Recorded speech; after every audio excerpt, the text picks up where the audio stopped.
नमस्कार साथियों। आज कुशाग्र मेरे साथ है और एक बिल्कुल नया अनुभव इसने लिया है।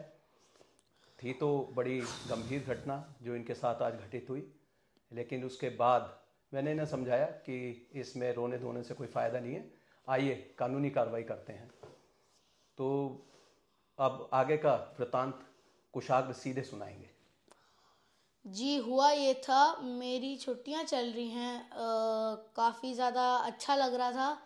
तो हम लोगों ने सोचा कि 3 डेज़ के लिए हम लोग गोवा जाते हैं, थोड़ा सा विज़िट ले लेते हैं ओशन का। तो हमारे साथ क्या होता है, आज हम लोग जब एयरपोर्ट से वापस आ रहे थे, हमने देखा कि जो हमारे ड्राइवर हैं वो कोई दूसरी गाड़ी लाए थे, वो अपनी पर्सनल ले आए थे। हमने पूछा कि हमारी गाड़ी कहाँ है, तो वो कह रहे थे कि उन्हें नहीं मिली वहाँ पे। तो मेरी मम्मी जो है वो शॉक में थी कि अरे हमारी गाड़ी कहाँ गई।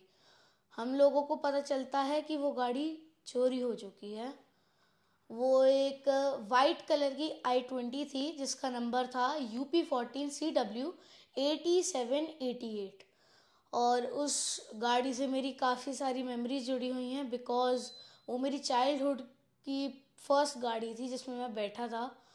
और क्या कहते हैं, हम सारे लोग काफ़ी ज़्यादा उदास हो रखे हैं कि अरे यार हमारी तो गाड़ी ही चली गई।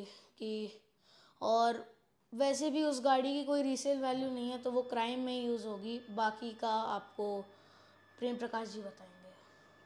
आज जो एफआईआर जिस तरीके से पंजीकृत की, क्या जी एक्सपीरियंस रहा आपका? जी, हमने सबसे पहले वेबसाइट पे ट्राई करा, तो वो काफ़ी ज़्यादा स्लो वेबसाइट थी। और जब हम लोगों ने यूपी कॉप ऐप का इस्तेमाल किया तो वो वेबसाइट जो है वो बहुत अच्छे से काम कर गई। तो अभी आप ये विजुअल देखिए कि मैंने कैसे कैसे समझाया है कि इन वेबसाइट पे कैसे करना है और यूपी के कॉप ऐप पे कैसे कैसे आपको EFIR लिखवानी है। एफआईआर लिखाने के लिए काफ़ी लोग परेशान रहते हैं, तो मैंने पहले भी कई वीडियो इस पर जारी किए हैं कि एफआईआर कैसे लिखाई जाए। मेरे पास भी बहुत सारे इस तरह के फ़ोन आते हैं कि साहब हमारी एफआईआर लिखा दीजिए, फलां अधिकारी को सिफारिश कर दीजिए। अधिकारी को सिफारिश करने से एफआईआर करने में शायद ही कोई आपको मदद मिलेगी। जी तो इससे अच्छा है कि या तो आप थाने पर जाएं, वहाँ एफआईआर लिखाएं, और या सबसे पहले आप कोई इमरजेंसी की सिचुएशन है तो तत्काल आपको सूचना देनी चाहिए 112, जो यूनिवर्सल इमरजेंसी नंबर है। 112 112 पर जब आप फ़ोन करते हैं तो यही इनके आने से पहले जैसे ही मुझे पता चला कि इनकी गाड़ी चोरी हो गई है, मैंने अपने फ़ोन से ही 112 पर फ़ोन लगाया और एक ही बार में फ़ोन लग गया। वैसे 112 पर मैं पहले भी बहुत अच्छा एक्सपीरियंस रहा है, मैं डेमोन्स्ट्रेशन देता रहा हूँ लगातार, लाइव डेमोन्स्ट्रेशन भी हर एक ज़िले में जहाँ भी मैं तैनात रहा। और 112 पर तुरंत कॉल अटेंड की गई। उन्होंने कहा कि आप यदि कोई सेवा चाहते हैं तो उसमें 4 नंबर दबाएं। मैंने वो नंबर प्रेस किया, उसके बाद तुरंत वो फ़ोन कनेक्ट हो जाता है। उन्होंने पूछा बताइए क्या इंसिडेंट हुआ। मैंने कहा कि व्हीकल थेफ्ट हुआ है और उसको घटनाक्रम बताया, व्हीकल का नंबर बताया। उन्होंने तत्काल अपना सिस्टम पर काम करते हुए और मुझसे पूछताछ करते रहे और उन्होंने गाड़ी को इंस्ट्रक्शन दे दी पीआरवी के लिए। तुरंत ही एक पीआरवी से मेरे पास फ़ोन आ गया कि क्या घटना हुई है सर बताएं। तो मैंने उन घटना के बारे में बताया। वो नहीं जानते थे कि मैं पूर्व एडीजी हूँ या आईपीएस रहा हूँ या यूपी में ही तैनात हूँ। मैंने केवल एक साधारण व्यक्ति की तरह उनको ये एफआईआर दी थी। और उसके बाद बेहद शालीन तरीके से स्टाफ के लोग वहाँ पर आए। उन्होंने थोड़ा सा वो एड्रेस ढूंढने में उनको कुछ गफलत थी, वो दूसरी गली में पहुँच गए थे। तो मैंने उनको बताया एग्जैक्ट लोकेशन, तो फिर वो आ गए वहाँ पर और फ़ोन से हम टच में रहे। उसके बाद उन्होंने आके पूरा घटनाक्रम सुना, वहाँ देखा गाड़ी नहीं थी। और उसके बाद उन्होंने फिर अपने चौकी और थाने के स्टाफ को बताया। वहाँ से भी तुरंत ही जो चीता ही वो आ गई। उसके बाद चौकी इंचार्ज आ गए और थोड़ी देर में ही थाना प्रभारी का भी फ़ोन आ गया। तो काफ़ी अच्छा उन्होंने रिस्पांस टाइम दिया, बहुत ही कम समय में ये सब रिस्पांस मिला, तो जो कि बेहद काबिल तारीफ़ है। लेकिन मैंने देखा कि अधिकारियों को अगर फ़ोन लगाते हैं तो वो कई बार बड़ा अनसुना सा कर देते हैं। हालांकि उन्होंने सही बताया कि यहाँ सिस्टम काम करेगा और एफआईआर लिखाने में कोई दिक्कत नहीं होगी, और ठीक वैसा ही हुआ। ये है गाज़ियाबाद कमिश्नरेट का मामला, थाना लिंक रोड से संबंधित। तो उसमें एफआईआर के लिए उसके बाद जब डिटेल कुशाग्र बताएंगे कि केवल इनको लगा कि वेबसाइट स्लो है, लेकिन यूपी कॉप पर जब ये गए तो इन्होंने उसमें जो भी डाटा फीड किया, उसके बाद अपनी एप्लीकेशन की लिखी और फिर डाउनलोड करने के बाद, हस्ताक्षरित करने के बाद उसको फिर से अपलोड किया और तुरंत उसमें फिर मैसेज आ गया कि आपका रजिस्ट्रेशन नंबर ये है। तो ये काफ़ी अच्छी सुविधा है जिसका आप उपयोग कर सकते हैं। जब भी अननोन क्रिमिनल कोई है या कोई थेफ्ट का मामला है, साइबर क्रिमिनल का है, बच्चों से संबंधित मामला है और या कोई फेक करेंसी से जुड़ा हुआ मामला है या साइबर क्राइम का मामला, तो ऐसे मामलों में पुलिस तुरंत रिस्पॉन्ड करती है। आप बताइए कुशाग्र, कैसा रिस्पॉन्स रहा आपका? देखा फिजिकली भी बहुत सारे पुलिसकर्मी आपके यहाँ आ गए थे। जी, तो पहले तो सब लोग काफ़ी ज़्यादा शॉक थे क्योंकि वो गाड़ी इतनी अच्छी नहीं थी। काफ़ी सस्ती गाड़ी थी क्योंकि हमारी जो आसपास की गाड़ियां हैं वो काफ़ी अच्छी थी हमारी गाड़ी से।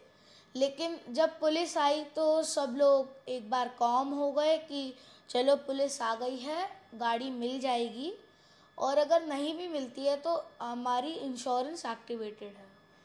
लेकिन वहाँ ये क्या कारण हो सकता है? वहाँ BMW गाड़ी भी है, ऑडी भी है, इतनी महंगी महंगी गाड़ी है, आपकी वो 7 साल पुरानी गाड़ी को उठा कर ले गए। क्या हो सकता है? क्रिमिनल का क्या मंशा हो रही होगी इसमें? जी, अगर ऐसा आपके साथ होता है कि आपकी काफ़ी पुरानी गाड़ी जो कि इतनी अच्छी कंडीशन में नहीं है, अगर वो चोरी होती है तो वो यूजुअली किसी ने क्राइम करने के लिए चुराई है, मर्डर या बैंक रॉबरी, इन सब क्राइम्स के लिए ऐसे ये लोग गाड़ी चुराते हैं और उस गाड़ी को कहीं पे या तो स्क्रैप कर देते हैं या बेच देते हैं। हाँ, ये संभवतः ये कारण हो सकता है। मेरा भी यही अनुमान है कि गाड़ी किसी और क्राइम में ना उपयोग की जा सके। अभी इसका जो विजुअल्स हैं इस गाड़ी के, वो मैं आपको दे देता हूँ क्योंकि बड़ी गंभीर घटना है। सभी को पता है कि मैं एक पुलिस अधिकारी रहा हूँ, पास में ही मेरा घर है, उसी क्षेत्र में बिल्कुल अगली गली में ही घर है और वहीं पर कुशाग्र रहते हैं। लेकिन कुशाग्र के बारे में मैं ये कहना चाहूँगा कि कुछ चीज़ें शायद पब्लिकली ज़्यादा ही मालूम है। क्या आपका गोवा जाने का लोगों को पता था? दोस्तों को, अन्य लोगों को कोई मूवमेंट या आपने कोई सोशल स्टेटस पे डाला?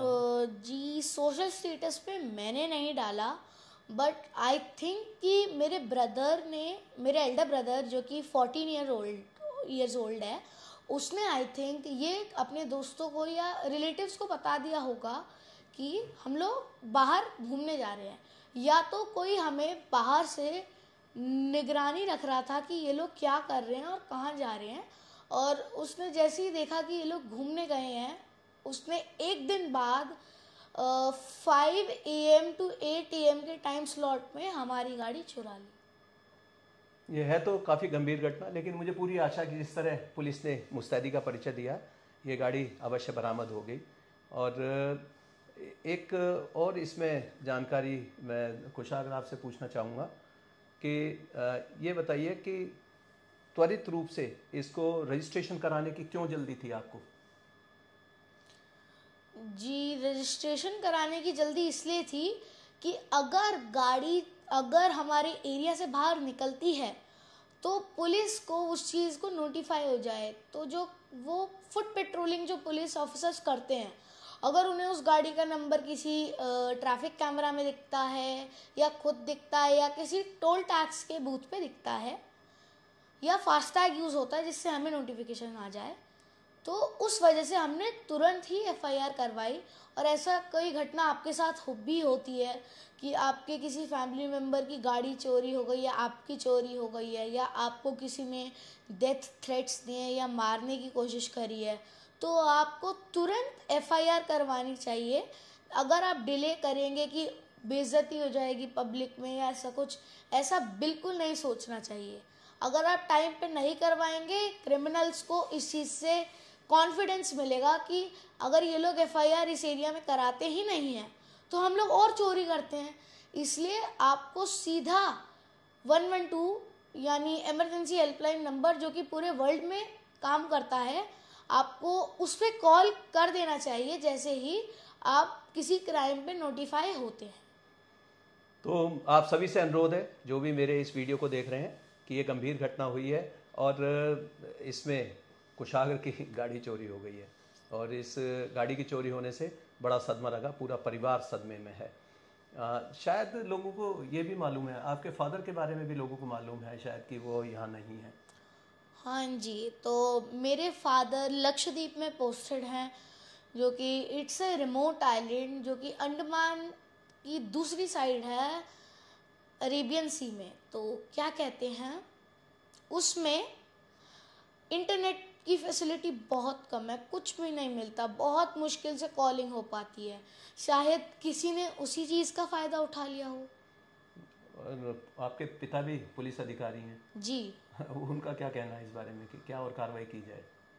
जी, उन्होंने तो पहले ये कहा कि गाड़ी की आरसी सबसे पहले ढूंढी जाए और उसको पुलिस में दिया जाए कि ये गाड़ी की डिटेल्स हैं, और उसमें इंजन नंबर, चैसिस नंबर, ये सब लिखा होता है, जो कि हर एक गाड़ी जो कि रजिस्टर्ड है उसमें सिर्फ एक ही ऐसा यूनिक नंबर होता है, जो कि जैसे आपको करेंसी पे भी मिलता है, नोट पे।